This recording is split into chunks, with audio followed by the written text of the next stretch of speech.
Hey, I'm in desperate need of some advice and maybe just a place to vent. My world has come crashing down around me, and I'm not sure how to pick up the pieces. Here's the story of how I found out my wife was cheating on me with a bartender. My name is Jake, and I've been married to my wife, Sarah, for 10 years. We have a beautiful daughter named Emily, who just turned 7. Our life seemed perfect.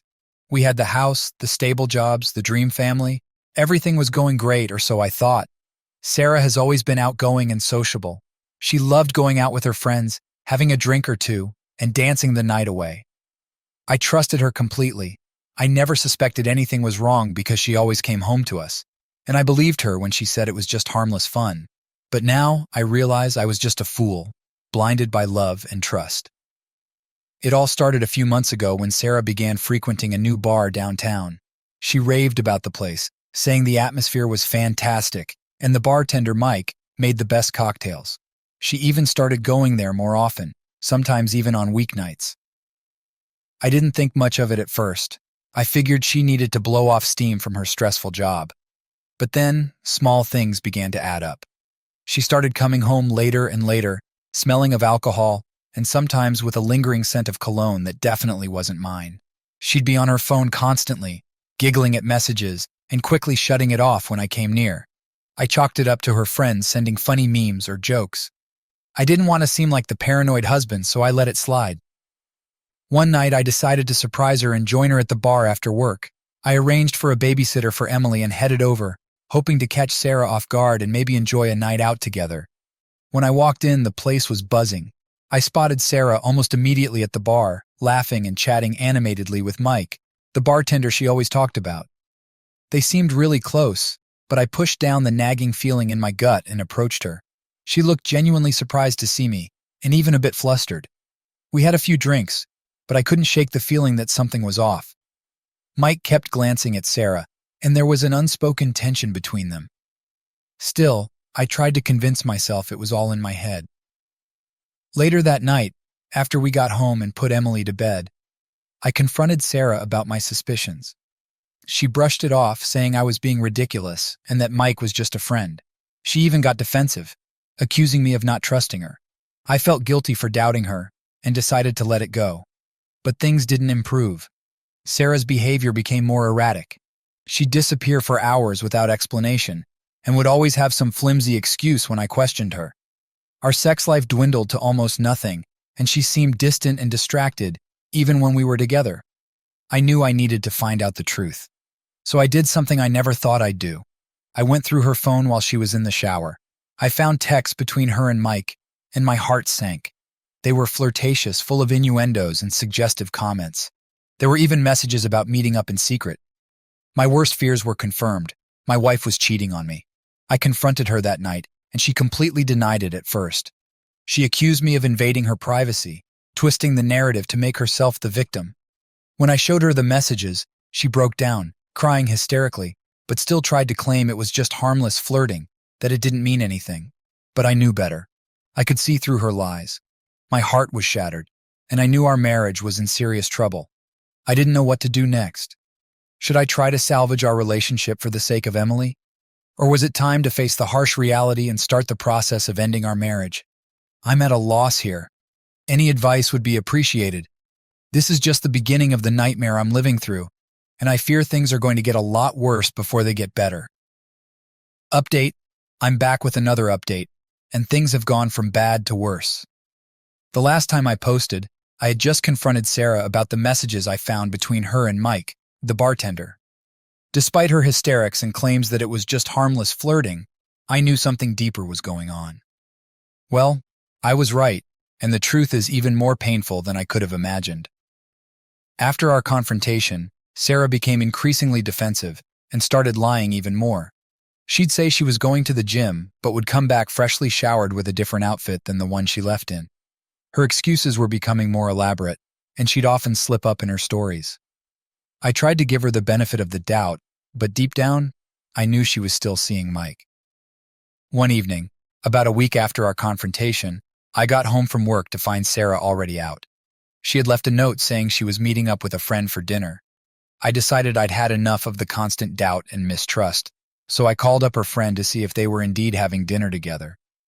Her friend sounded genuinely confused and said she hadn't seen Sarah in weeks. That was the final straw for me. I decided to follow her. I dropped Emily off at my sister's place and drove to the bar where Sarah usually went. Sure enough, her car was parked outside. I sat in my car, waiting and watching. A little over an hour later, Sarah came out of the bar, and not alone. She was with Mike, and they were laughing, holding hands, and heading towards his car. My heart pounded in my chest as I started my engine and decided to follow them. They drove to a small, inconspicuous motel on the outskirts of town. I parked a little way down the street, my mind racing with a mix of rage, heartbreak, and disbelief. I watched them go inside, and after a few minutes, I couldn't take it anymore. I needed to see it with my own eyes, no matter how much it would hurt. I walked up to the motel and found their room. The door was slightly ajar, and I could hear them inside, laughing and talking. I pushed the door open just enough to see them. My worst fears were confirmed. They were undressing each other, and it was clear they were about to have sex. My heart shattered into a million pieces. I wanted to burst in, scream, and confront them, but I felt paralyzed by the sheer betrayal. Instead, I pulled out my phone and started recording. I knew I'd need evidence if I decided to go through with a divorce, and I wanted to be absolutely sure I wasn't imagining things. The video was short, but it captured everything I needed to see. My wife, naked and in the arms of another man, right there in front of me. I walked back to my car, my hands shaking and tears streaming down my face. I sat there for what felt like an eternity, trying to process what I had just witnessed. The anger inside me was overwhelming, and I knew I couldn't go back to pretending everything was okay. This wasn't just harmless flirting or a one-time mistake. This was a full-blown affair, and I was done being made a fool. When I got home, Sarah wasn't back yet. I paced around the house, my mind racing with 1,000 thoughts. I knew I needed to confront her again, but this time, I needed to be prepared. I took screenshots of the texts I found earlier and saved the video from the motel onto a flash drive. I wanted everything ready so there would be no room for her lies or excuses. When Sarah finally came home, she looked surprised to see me still awake. She tried to act normal, but I could see the guilt in her eyes. I didn't waste any time. I showed her the video and the screenshots. Her face turned pale, and she started crying, begging for forgiveness. But this time, her tears had no effect on me. She tried to twist the story again, saying it was a mistake, that she didn't mean for it to go this far. But I was done listening to her lies. I told her I wanted a divorce, and I was going to file the papers as soon as possible. Her hysterics turned into anger. She screamed at me, calling me every name in the book, blaming me for everything. It was like a switch had flipped, and I saw a side of her I never knew existed. The following days were a blur of arguments and confrontations. Sarah continued to lie and manipulate, trying to make me feel guilty for her betrayal, but I stood my ground. I contacted a lawyer and started the process of filing for divorce. I knew it was going to be a long and painful journey, but I was ready to face it head on. So here I am, in the middle of a nightmare I never saw coming. My trust, my love, my marriage, everything has been shattered. But I'm determined to come out of this stronger, for myself and for Emily. I'll keep you all updated as things progress, but for now, I just needed to get this off my chest. Thanks for listening. Update. Things have only gotten more intense. After telling Sarah I wanted a divorce, her reaction was nothing short of explosive. She alternated between begging me to reconsider and hurling vile insults my way. It was a nightmare, but I knew I had to stay strong for Emily. The very next day, I met with my lawyer, David, to get the ball rolling on the divorce. He advised me to gather as much evidence as possible and document everything. I started saving every text, voicemail, and incident, knowing it could all be useful in court. Meanwhile, Sarah's behavior became even more erratic. She'd show up at odd hours, banging on the door and demanding to see Emily. It was clear she wasn't in a stable state, and I couldn't risk exposing Emily to her instability. I filed for a restraining order, and thankfully, the judge granted it, citing Sarah's unpredictable behavior and her history of public intoxication. With the restraining order in place, Sarah wasn't allowed near us, except during supervised visits. Emily was confused and heartbroken, but I did my best to explain things gently. I told her that Mommy was sick and needed help, and that we'd figure things out together. She seemed to understand, but it was clear she was struggling with the situation. One evening, I got a call from Sarah's sister, Jessica. She told me Sarah had been admitted to the hospital after a suspected overdose. My heart sank. Despite everything, I still cared about Sarah and didn't want to see her hurt. I went to the hospital and found her in a fragile state, hooked up to monitors and looking completely broken. The doctor said she needed to go to rehab, and I agreed, hoping it would help her get the support she needed. While Sarah was in rehab, I focused on creating a stable environment for Emily. I moved back into our house, determined to provide a sense of normalcy. Emily seemed happier, and her performance in school improved.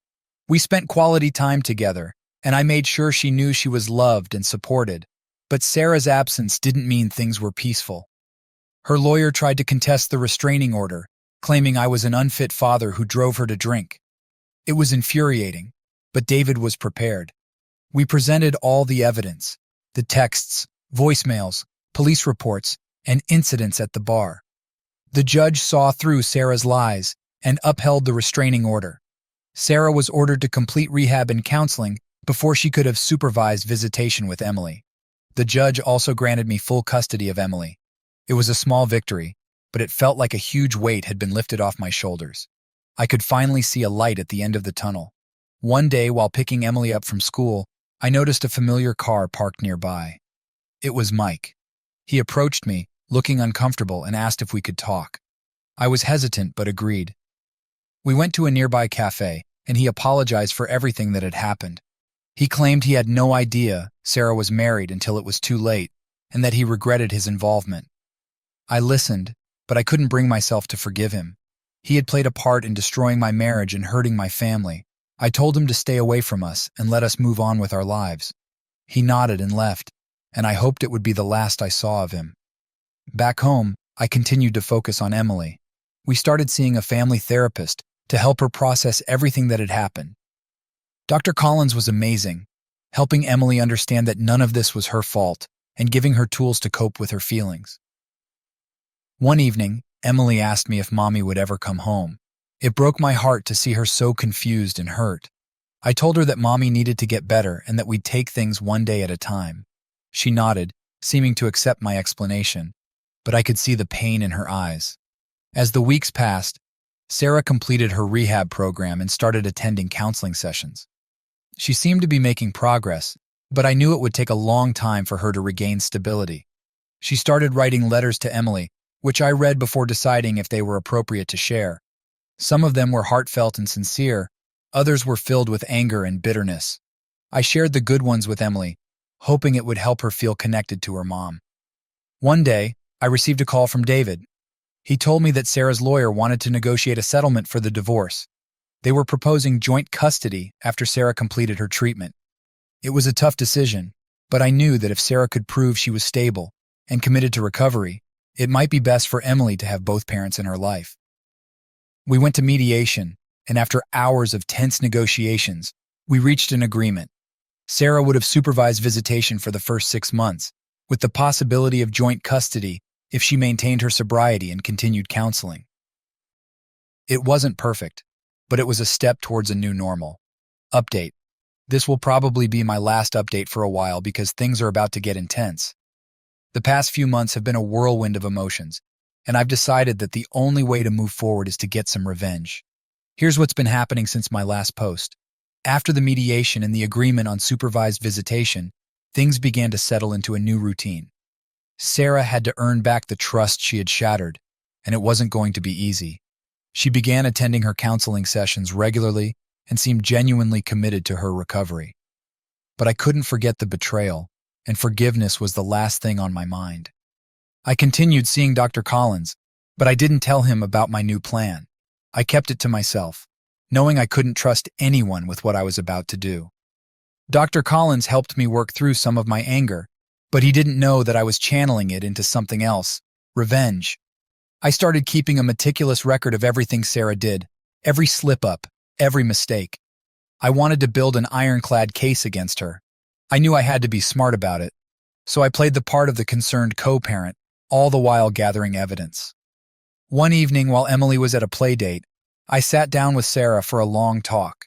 She apologized again, this time with tears in her eyes, and told me she was genuinely sorry for everything she had put me and Emily through. I listened, playing the role of the forgiving ex, but inside, I was seething.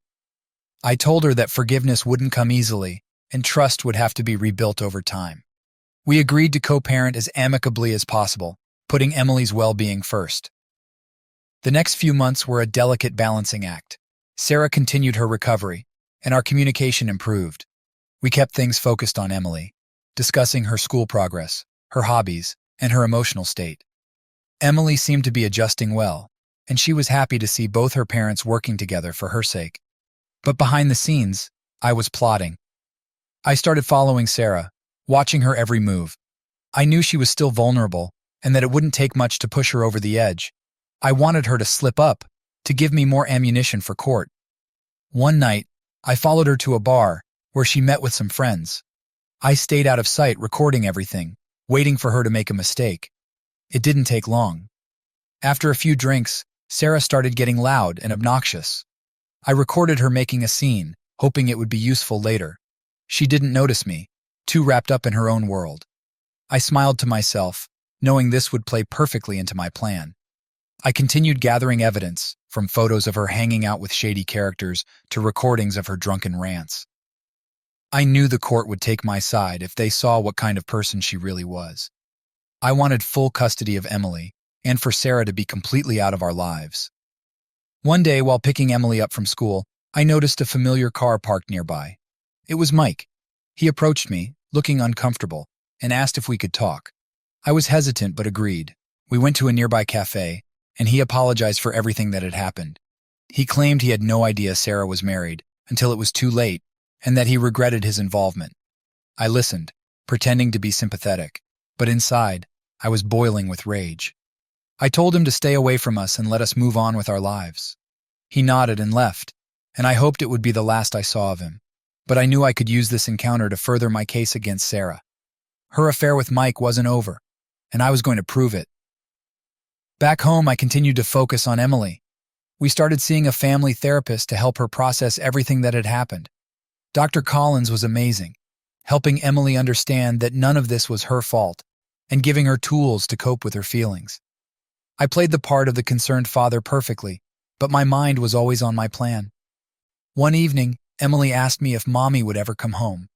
It broke my heart to see her so confused and hurt. I told her that Mommy needed to get better and that we'd take things one day at a time. She nodded, seeming to accept my explanation, but I could see the pain in her eyes. It only fueled my determination to get Sarah out of our lives for good. As the weeks passed, Sarah completed her rehab program and started attending counseling sessions. She seemed to be making progress, but I knew it was only a matter of time before she slipped up again. She started writing letters to Emily, which I read before deciding if they were appropriate to share.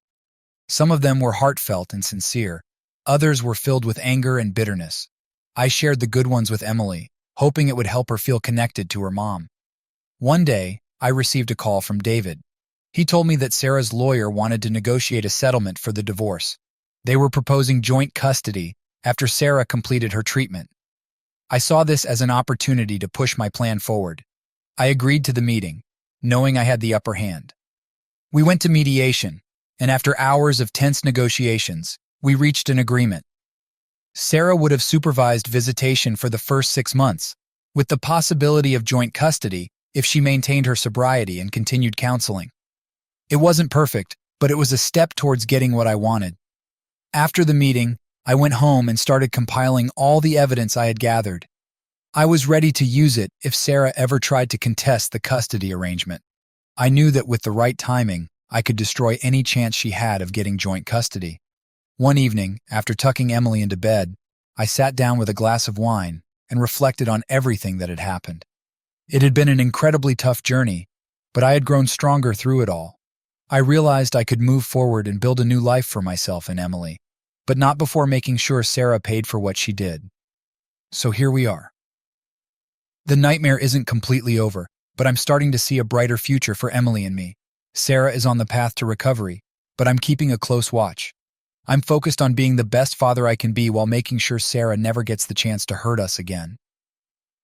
1 year update. It's been a year since my last update, and I thought I'd come back to let you all know how things have been. A lot has happened since I last posted, and the journey has been nothing short of intense. After the mediation agreement, Sarah's supervised visits with Emily continued. At first, things seemed to be going well. Sarah was following her counseling and rehab programs, and she appeared to be on the right track. Emily was happy to see her mom, and I tried my best to support their relationship, even though my mind was always on my plan for revenge. I kept collecting evidence just in case. Every slip-up, every questionable behavior, nothing escaped my notice. I knew that if Sarah ever tried to contest the custody arrangement, I'd be ready to strike. But I kept playing the part of the concerned and cooperative ex, all the while plotting my next move. About 6 months ago, Sarah started pushing for unsupervised overnight visits. She claimed she was stable and ready to have more time with Emily. I knew I couldn't outright refuse without raising suspicion, so I agreed to a trial period. But I made sure to have a private investigator keep an eye on things. I wasn't going to take any chances. The first few visits went smoothly, or so it seemed. Emily enjoyed the time with her mom, and Sarah appeared to be doing well. But during one of those visits, the private investigator caught Sarah sneaking out late at night. She was seen entering a bar and coming out hours later, clearly intoxicated. I now had the evidence I needed. I brought the new evidence to my lawyer, David. He was impressed by my thoroughness and assured me that this would tip the scales in my favor. We filed a motion to revoke Sarah's unsupervised visits, citing her relapse and the potential danger to Emily. The court hearing was tense. Sarah's lawyer tried to downplay the incident, claiming it was a one-time mistake and that Sarah was committed to her recovery. But the judge was not convinced. The evidence was clear, and Sarah's behavior showed she still wasn't ready for the responsibility. The judge reinstated the supervised visits and ordered Sarah to undergo more intensive counseling and random drug tests. Sarah was furious. She accused me of setting her up and trying to destroy her life. She screamed in the courtroom, calling me every name in the book. But I stayed calm, knowing that my plan was working. I wanted her to feel the pain and betrayal that she had caused me. In the following months, Sarah's behavior became more erratic. She missed several visits with Emily, claiming she was too sick or had other commitments. Emily was heartbroken, and it only strengthened my resolve to protect her from her mother's instability. On the professional front, things were going well. I got a promotion at work, which not only improved our financial situation, but also boosted my confidence. I threw myself into my projects, finding solace in the stability and structure that work provided. My colleagues noticed the change in me and were supportive throughout. Emily and I developed a strong bond. We had our routines, and she seemed to be thriving despite the turmoil. We took up new hobbies together, like hiking and painting, and I made sure she knew she was loved and safe. She still asked about her mom, and I tried to explain things in a way she could understand, without demonizing Sarah. One day, Sarah showed up at my doorstep unannounced. She was visibly distressed and begged to talk. I let her in, wary but curious. She apologized for everything, saying she was at rock bottom and needed help. She admitted that she had been drinking again and was struggling to stay sober. She asked if there was any way we could work things out for Emily's sake. I listened, but my resolve didn't waver. I told her that while I wanted her to get better, I couldn't risk Emily's well-being. I reminded her of the court's conditions and that she needed to focus on her recovery before anything else. She left in tears, and I felt a mix of satisfaction and sadness. Over the next few months, Sarah continued her counseling and rehab, but her progress was slow. She missed more visits, and Emily started to see through her excuses. It was painful to watch, but I knew it was necessary for Emily to understand the reality of her mother's situation. Then, about 3 months ago, I received an unexpected call from Mike, the bartender. He sounded desperate and asked if we could meet. Reluctantly, I agreed. We met at a neutral location, and he revealed that Sarah had contacted him again. She was trying to rekindle their affair, and he was worried she was spiraling out of control. He didn't want to get involved and felt guilty about everything that had happened. This was the final piece I needed. I recorded our conversation and added it to the growing pile of evidence. I decided it was time to take things to the next level. I filed for a modification of custody, seeking to terminate Sarah's parental rights. It was a drastic move, but I knew it was the best thing for Emily. The court proceedings were grueling. Sarah's lawyer fought hard, but the evidence was overwhelming. Her relapse, missed visits, and the attempt to rekindle her affair with Mike painted a clear picture. The judge ruled in my favor, granting me sole custody of Emily and terminating Sarah's parental rights. It was a bittersweet victory. I had achieved my goal, but it came at a high emotional cost. Emily was confused and hurt, but I assured her that we would get through this together. I made sure she had all the support she needed, from therapy to family and friends. In the months that followed, I focused on rebuilding our lives. I sold the house we had shared with Sarah and moved to a new place, a fresh start for Emily and me. We decorated it together, making it our own. Emily started a new school, and I made sure to be there for every important moment. Reflecting on the past year, I realized that revenge had consumed me, but it had also given me the strength to protect my daughter. I don't regret what I did, because it was necessary to ensure Emily's safety and well-being. But now, it's time to let go of the anger and focus on building a positive future for us.